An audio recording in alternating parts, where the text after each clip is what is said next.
The opportunity to play for the New York Giants was truly a dream come true, and I'm extremely grateful to the Mara and Tisch families for the chance to play here. There have been some great times, but of course, we all wish there had been more of those. I take full responsibility for my part in not bringing more wins.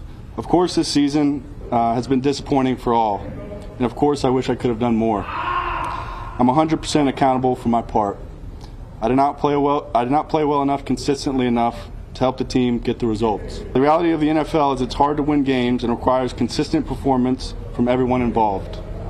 We didn't do that well enough, so the idea to change something happens, and I understand.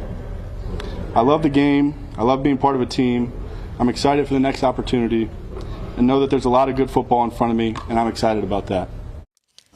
Well, certainly a lot to just unpack with the Giants benching Daniel Jones. 6 years in New York, a 24-44 record. Now he's on the scout team at practices. He has that goodbye. 5 games left in this regular season. Peter, how do you feel like the Giants are handling this situation? And what did you think of what Daniel Jones said there in that seemingly prepared statement also? Yeah, I was surprised by that. I'm not sure what my reaction is to the statement. Daniel Jones is 3-13 since inking his new deal. Mm-hmm. They've lost 5 straight games. He turns the ball over every game. Like, I don't think it's egregious to consider a different option. I don't think it's crazy to say, let's try to shake it up.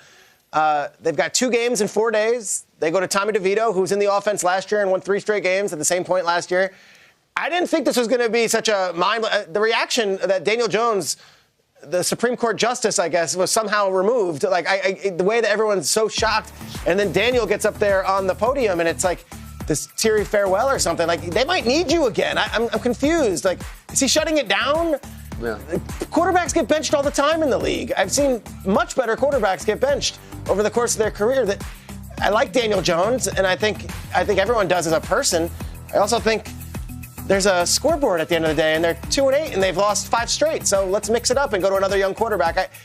I think the Giants handled this rather fine, and maybe the communication wasn't as perfect. And maybe Daboll and Daniel Jones don't have this, like, swimmingly Sean McVay, Matthew Stafford relationship where they're going to Cabo together. But so what? The team hasn't won. And maybe I'm being harsh on a critic here, but, like, I don't cry many tears for Daniel Jones this morning because he got benched. He's 3-13 since signing a giant deal. They're shaking it up. They want to try something new. I don't know. I mean, did we not just see, as he was saying it, he was like, I feel sorry for the loss. Uh-huh. I mean, I wish I wouldn't have saw it. If I would have heard it, it would have sounded a little more heartfelt. Right. But I think Kayvon Thibodeau came on and said it best. It was like he reminds you that the NFL is a business. Yeah. When you don't win, anybody's job's up. I now know this, when you don't win enough, sometimes the business will take over. Yeah. And you hate to see it. And at the same time, I'm more surprised that Tommy DeVito got the head nod over Drew Lock. Because, you figure I played Tommy DeVito. No offense. Yeah. But you figured Drew Lock. I played Drew Lock. It, brother. You just feel like when you've played against I don't think I played against Daniel Jones somehow. But when you just talk about the quarterbacks at hand, you have to go somewhere else with it. Fine, you got Malik Neighbors out there. You've got talented guys. You're looking at it like, man, they should have just paid Saquon whatever they wanted as an organizational standpoint. So, yeah, sometimes you pivot. Yeah. It's always difficult because I've been in that situation on the other side of the political business in the NFL. My last year with the Saints, Cam kind of knows about that. And so I understand, I'm a family guy, and whenever you come into a locker room, you try to create that family atmosphere. And that's the thing for all of us who's played the game and anybody who's been a part of a team in any certain capacity is when somebody has to leave or somebody's removed, it doesn't feel the same. There's just a little void there or whatever it may be, good, bad, or indifferent, however you want to feel. How the Giants have kind of gone about this whole process, I'm not sure the whole specifics of it, but the way that they've handled it, I understand it from a business standpoint. They're trying to rebuild this team. In order to rebuild this team, you need some cap space. In order to sign some guys, you need some cap space. And unfortunately, Daniel Jones, and this has nothing to do with Daniel Jones, like the Giants decided this. Like the Giants, you signed him. The Giants, you drafted him. Like that's the thing about this whole thing is everybody's having all of these opinions about Daniel Jones. Daniel Jones was that same quarterback at Duke. Like he was the same quarterback, but the New York Giants saw something in him and wanted to bring him in. he's, to his credit, he's been, I don't think he's somebody that you look at and he's purposely losing games. Like, this guy's honestly trying hard. But there's a cap to people's production, I would say. I would say this, as a teammate, it's hard to go through that. I'm going through it myself again.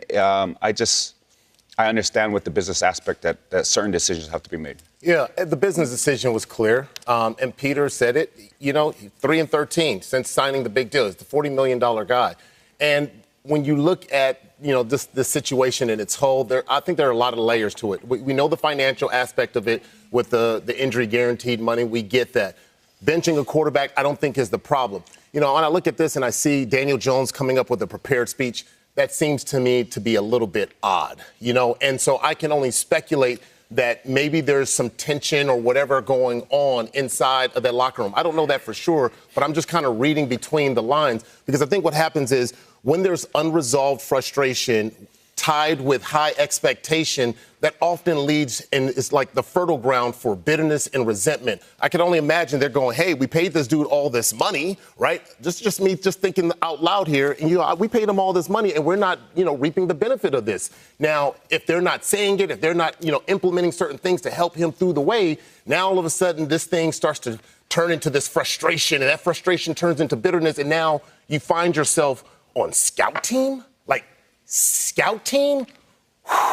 And I think that's where the problem to me lies. Like, you put your quarterback as a scout team safety. This is what, is speculated to happen.